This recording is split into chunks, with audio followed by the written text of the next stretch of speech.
கிழிமுழக்கம் YouTube channel நண்பர்கள் அனைவருக்கும் இந்நேர வணக்கங்கள். இன்றைய நாளோடு நாங்கள் இணைந்திருக்கின்றோம். உண்மையில் இந்த நாட்கள் என்பது அதாவது நமது நாடாளுமன்ற உறுப்பினர், இலங்கை பாராளுமன்ற உறுப்பினர் அர்ச்சுனா ராமநாதன் தொடர்பிலே மிக வெகுவான கருத்துக்கள் பரிமாறப்பட்டு கொண்டிருக்கின்றன. இங்கு மட்டுமல்ல, அவர் இந்தியாவிலும் சென்று அமளி துமளியான கருத்துக்களை எல்லாம் அவர் பகிர்ந்து கொண்டிருக்கிறார். அதைவிட இங்கும், அதாவது நேற்று விரிவுரையாளர் ஒருவர், யாழ்ப்பாண பல்கலைக்கழக விரிவுரையாளர் ஒருவரும் கூட குற்றம் சாட்டியிருந்தார் அர்ச்சுனா ராமநாதன் தொடர்பிலே. இதைவிட தமிழ்நாட்டிலே இருக்கக்கூடிய நாம் தமிழர் கட்சியின் மதிப்புக்குரிய சீமான் தொடர்பாகவும் அவர் கருத்துக்களை வெளியிட்டு கொண்டிருக்கிறார். உண்மையில் அண்ணன் சீமான் அவர்கள் எங்கள் தாயகத்திலே அதீத பெற்றுக்கொண்ட ஒரு மனிதனாக இருந்தவர்.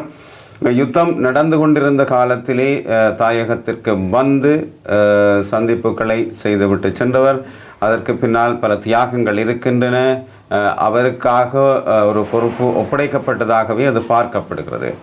சீமானண்ணன் தாயகம் வந்த நேரத்திலே கிளிநொச்சி பகுதியிலே அவர் வந்து பல சந்திப்புகளை மேற்கொண்டிருந்தார். அதிலே எனக்கும் ஒரு வாய்ப்பு கிடைத்திருந்தது. உண்மையில் எங்கள் தாயகம் தொடர்பாக பேசியிருந்தார். இந்த மீனவர் பிரச்சனைகள் தொடர்பாக அன்று கூட பேசியிருந்தார். அவர் வந்து சந்தித்து அவர் சொன்னது போன்று உடைகளை போட்டு படங்கள் எடுத்து சென்றதெல்லாம் உண்மையில் அது ஒரு வரலாறாக அன்றைய காலமே அது பதியப்பட்டிருந்தது. இன்று அவர் தொடர்பாக பல விமர்சனங்கள் முன்வைக்கப்பட்டு கொண்டிருக்கின்றன. இந்தியாவிலே தமிழர் தாயகம் தொடர்பிலே, தமிழ் மக்கள் படும் துயரங்கள் தொடர்பிலே இடித்துரைப்பது நாம் தமிழர் கட்சியின் தலைவர் அண்ணன் சீமானாகத்தான் இருக்கின்றார். அது தொடர்பிலே அவர் மிக இறுக்கமாக பேசுகின்றார். ஏனைய அரசியல்வாதிகள் பேசினாலும் அண்ணன் சீமான் அவர்கள் ஒரு தனி கட்சியாக நின்று அவர் இது தொடர்பிலே வெகுவாக பேசிக்கொண்டிருக்கிறார். தமிழ் மக்களுடைய உரிமை தொடர்பிலே பேசிக்கொண்டிருக்கிறார். அதை விட எங்களுடைய ஒரு அடையாளத்தை நிலைநிறுத்திய மனிதராக தமிழ்நாட்டிலே திரு சீமானண்ணன் அவர்கள் இருக்கின்றார். அவர் தொடர்பிலே தான் இந்த இலங்கை பாராளுமன்ற உறுப்பினர் திரு அர்ச்சுனா ராமநாதன் அவர்களின் அந்த கருத்துக்கள் வெகுவாக இப்பொழுது பலரையும் ஒரு பாதிக்கக்கூடிய வகையிலே அமைந்திருக்கிறது. இதைவிட விரிவுரையாளர், யாழ் பல்கலைக்கழக விரிவுரையாளர் கூட ஒரு கருத்தை வெளியிட்டிருந்தார். பல்கலைக்கழக மாணவர்கள் சமூகம் என்பது மிக பெரும்பலம். இந்த பல்கலைக்கழகத்திலேயே படித்த ஒரு மாணவன் அர்ச்சுனா ராமநாதன் பல்கலைக்கழக மாணவர்களை பற்றி தவறாக பேசுவது ஏற்றுக்கொள்ள முடியாதது என்றும், மாணவர் சக்தியை நீங்கள் சோதிக்கக்கூடாது, அதாவது அது தொடர்பாக நீங்கள் சோதிக்கக்கூடாது என்ற ஒரு விதப்புரையிலே அவர் பேசியிருக்கிறார். உண்மையும் அதுதான். மாணவர் சக்தி என்பது அது ஒரு மாபெரும் சக்தி. கிட்டத்தட்ட 14,000க்கு மேற்பட்ட மாணவர்கள் யாழ் பல்கலைக்கழகத்திலே கல்வி கற்றுக் கொண்டிருப்பதாகவும், அதிலே 9,000 மாணவர்கள் தமிழ் மாணவர்கள் என்றும், இந்த மாணவர் சமூகத்தை அல்லது அவர்கள் பலத்தை எந்த ஒரு அரசியல் தலைவர்களும் இதுவரை பயன்படுத்தவில்லை, பயன்படுத்த முன்வர வேண்டும் என்ற துணைப்பொருளிலே அவர் கருத்துக்களை சொல்லியிருக்கிறார். முள்ளிவாய்க்கால் நினைவு நிகழ்வின் போது இந்த கருத்தை அவர் பகிர்ந்திருக்கின்றார். இது பாராளுமன்ற உறுப்பினர் ராமநாதன் அர்ச்சுனா அவர்கள் கடந்த காலத்திலே வெளியிட்ட அந்த கருத்துக்களுக்குத்தான் அவர் இந்த பதிலை அளித்திருக்கிறார். அதைவிட பதிலமைச்சர் விஜித ஹேரத் அவர்கள் ஒரு கருத்தை சொல்லியிருக்கிறார். அர்ச்சுனா போன்ற நகைச்சுவையாளர்களால் அரசாங்கம் கலக்கமடையாது என்று விஜித ஹேரத் அவர்கள் சொல்லியிருக்கிறார். நாடாளுமன்ற உறுப்பினர் அர்ச்சுனா ராமநாதன் போன்ற நகைச்சுவையாளர்களின் கருத்துக்களால் அரசாங்கம் ஒருபோதும் கலக்கமடையாது என பதிலமைச்சர் விஜித ஹேரத் இவ்வாறு சொல்லியிருக்கிறார். அத்தோடு அவரால் முன்வைக்கப்படும் கருத்துக்கள் இனவாத கருத்துக்கள், அத்துடன் அவர் குறிப்பிட்டிருக்கிறார், அவரால் முன்வைக்கப்படுகிறதா, அதாவது இலங்கை பாராளுமன்ற உறுப்பினர் இது திரு ராமநாதன் அர்ச்சுனா அவர்களால் முன்வைக்கப்படும் இனவாத கருத்துக்கள் முற்றிலும் அடிப்படையற்றவை எனவும் அவர் சொல்லியிருக்கிறார்.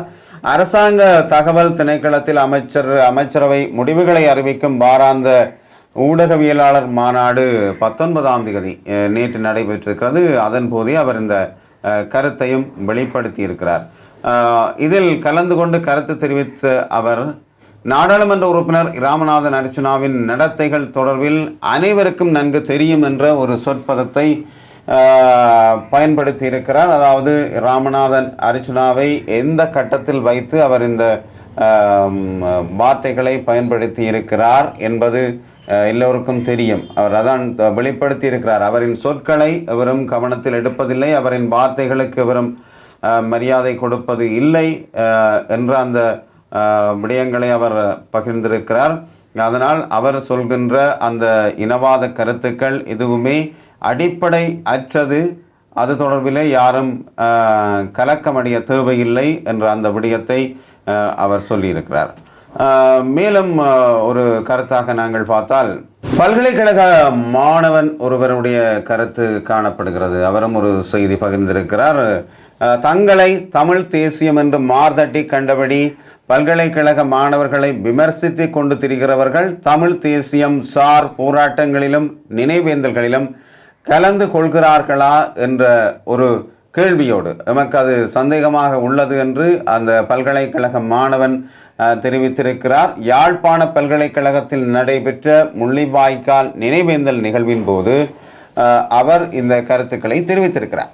அதாவது தமிழ் தேசியத்தை உங்களது வாக்கு அரசியலுக்காக பயன்படுத்துகிறீர்களா என்று நமக்கு சந்தேகமாக உள்ளது. உண்மையும் அதுதான், அவ்வாறு தான் பலர் இருக்கின்றார்கள். அதாவது வாக்கு அரசியலுக்காக அல்லது தலைவரை இழுப்பது. தமிழீழ தேசிய தலைவர் எங்களுடைய தலைவர், அவர்தான் எங்களுடைய பிரபாகரன் என்று அதை இழுப்பது, அல்லது தமிழ் தேசியத்தை பற்றி கதைப்பது, அது மக்களிடத்தை இடம் கொடுக்கிறது. உண்மையில் எங்களுடைய மக்கள் இந்த உணர்ச்சி வச அரசியலுக்கு ஈடுபடுகிறார்கள். அது உண்மையில் ஒரு சிறந்த தலைவரை இதுவரை தெரிய முடியாமல் போனதுக்கான காரணமும் இதுதான். நாங்கள் சொற்களை அடிப்படையாக வைத்து அதற்கு நாங்கள் உணர்ச்சி பூர்வமான கருத்துக்களை தெரிவித்து அதற்கு நாங்கள் ஈடுபட்டு செல்வதால் உண்மையில் ஒரு சிறந்த தலைவரை இதுவரை எங்கள் சமூகத்திலே நாங்கள் தெரிய மாட்டாத ஒரு மனிதர்களாகத்தான் இன்று வரையும் இருந்து கொண்டிருக்கிறோம். எனவே அதிலே மக்கள்தான் அதிக சிரத்தை எடுக்க வேண்டும். தமிழ் தேசியத்தை உங்களது வாக்கு அரசியலுக்காக பயன்படுத்துகிறீர்களா என்று நமக்கு சந்தேகமாக உள்ளது.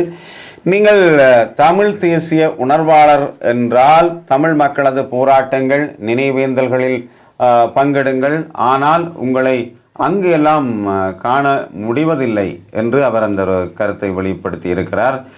2009 பின்னர் தமிழ் சிங்கள மக்கள் ஒன்றாக இருப்பதாக கூறுகிறீர்கள். எதற்காக பௌத்த விகாரைகளை தமிழர் தாயகங்களில் நிறுவுகிறீர்கள்? தையிட்டி காணி, வெடுக்குநாரி மலை, குருந்தூர் மலை ஆகியன ஆக்கிரமிக்கப்படுகிறது. அத்துடன் திருகோணமலையில் புத்தர் சிலை விவகாரம் தொடர்கிறது. கிவிலோயா திட்டத்தை அறிமுகப்படுத்துகிறீர்கள்.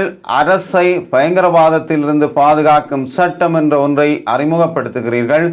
ஏன் இவ்வாறான ஆக்கிரமிப்புகளை செய்கிறீர்கள்?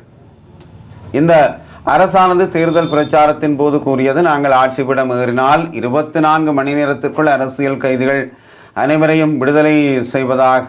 எங்கு விடுதலை செய்தீர்கள்? 10 பேர் இப்போதும் துன்பத்துடன் சிறைவாசம் அனுபவித்து கொண்டுதான் இருக்கிறார்கள். இன்று வரை காணாமல் ஆக்கப்பட்ட ஒரு பிரச்சனைக்கு தீர்வு கிடைக்கவில்லை. நேற்று கூட ஒரு காணாமல் ஆக்கப்பட்டோரின் தாயார் உயிரிழந்துள்ளார். சிங்கள மக்களுக்கு இவ்வாறு ஒரு நிலை ஏற்பட்டால் நீங்கள் பொறுமையாக இருப்பீர்களா? உரிமைக்காக போராடுகின்ற மாணவர்களின் குரல் வலையை இந்த அரசு தொடர்ச்சியாக நசுக்குகிறது. கடந்த கால ஆட்சியாளர்களது செயற்பாட்டையே இந்த அரசாங்கம் செய்கிறது. ஆட்சி மாறினாலும் காட்சி மாறவில்லை என்று தமிழ் மக்களது பிரச்சனைகளுக்கு தீர்வு கிடைக்காத பட்சத்திலேயே எம்மால் போராட்டங்கள் முன்னெடுக்கப்படுகிறது. தமிழ் மக்களுக்கான பிரச்சனைக்கு தீர்வு கொடுத்தால் நாங்கள் இந்த நாட்டில் சந்தோஷமாக வாழ முடியும் என்று அரசுக்கு கூறுகிறோம். தீர்வு தராவிட்டால் நினைவேந்தல்கள் தொடரும், போராட்டங்கள் தொடரும். எதிர்கால தலைமுறைக்கு யுத்த வடுக்கள் தொடர்பான விடயங்கள் பல்கலைக்கழக சமூகத்தால் கடத்தப்படும் என்று அந்த மாணவன் கூறியிருக்கிறார். அதாவது முள்ளிவாய்க்கால் நினைவேந்தல் நிகழ்விலே இது இன்று மட்டுமல்ல, காலம் காலமாக தொடர்கின்ற ஒரு பிரச்சனை தான். கடந்த காலங்களில் அரசு இந்த அரசியல் ரீதியாக இந்த பிரச்சனையை தீர்க்க முடிந்திருந்தால் அல்லது தீர்த்து வைத்திருந்தால் இன்று இவ்வளவு யுத்தம் தேவைப்பட்டிருக்காது, இவ்வளவு இழப்புகள் ஏற்பட்டிருக்காது. தமிழர்களை அடிமைப்படுத்தி அவர்களை தங்களின் கட்டுக்குள் வைத்திருக்க வேண்டும் என்ற அந்த எண்ணங்கள் கடந்த அரசுகளிடம் இருந்ததால் தான் இந்த பாரியொரு யுத்தத்துக்கு இந்த நாடு முகம் கொடுக்க வேண்டிய சூழ்நிலை ஏற்பட்டது. அதாவது இதனை தந்தை செல்வா காலத்திலே செய்திருந்தால் அதன் பிற்பாடான காலங்களில் இந்த யுத்தம் தோன்றியே இருக்க மாட்டாது. தந்தை செல்வா அவர்கள் அகிம்சை ரீதியிலே போராடி இனி தமிழர்களை கடவுள்தான் காப்பாற்ற வேண்டும் என்ற அந்த துணியில் சொல்லிவிட்டு சென்றதால் தான் அதன் பிற்பாடான காலங்கள் மாபெரும் யுத்தங்கள் தோன்றுவதற்கான ஒரு வாய்ப்புகளை அளித்தது. தமிழ் மக்களுக்காக போராடுவதற்காக பற்பல இயக்கங்கள் உருவெடுக்க இந்த வாய்ப்புகள் சந்தர்ப்பம் அளித்தது. இன்றும் கூட அதற்கான வாய்ப்பை அரசாங்கம் வழங்குமா அல்லது அதற்கான வாய்ப்புகளை தேடுகிறதா என்று சிந்திக்கத்தான் தோன்றுகிறது.